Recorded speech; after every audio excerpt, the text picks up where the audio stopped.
এইটা যদি short long ডিরেকশনে জানতে যদি সমস্যা হয় শর্ট লং ডিরেকশন, তাহলে মেপে নেবেন সরাসরি যে শর্ট লং ডিরেকশন আপনার কোন দিকে পড়তেছে।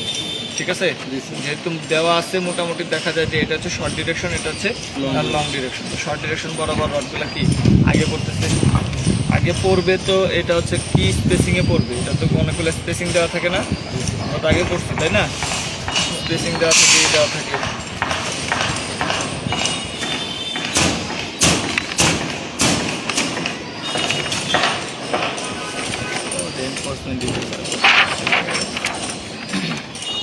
শর্ট ডিরেকশন বরাবর রডটা কোনটা, শর্ট ডিরেকশন বরাবর রড করতেছে এখানে এইভাবে।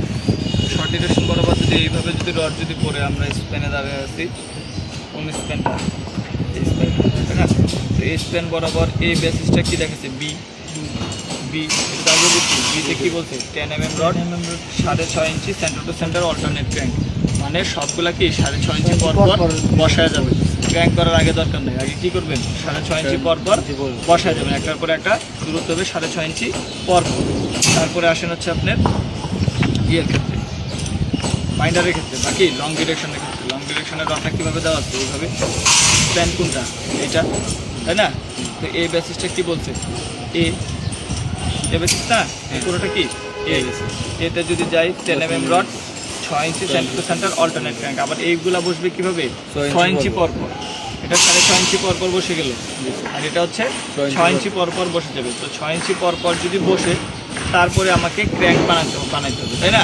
তো আমি বসায় গেলাম পরপর, যাওয়ার পরে আমাকে এখানে বলে দিচ্ছি L/4 দূরত্ব হচ্ছে কি ক্র্যাঙ্ক হবে, L/4 দূরত্বে ক্র্যাঙ্ক হবে, একটার পরে একটা ক্র্যাঙ্ক হবে। তাহলে আবার এই দিকেও দেখি, এদিকেও বলতেছে L/4 দূরত্বে ক্র্যাঙ্ক, L/4 দূরত্বে ক্র্যাঙ্ক।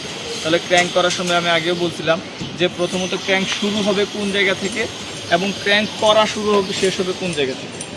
তো L/4 আমি সবগুলো রডকে বসায় গেলাম,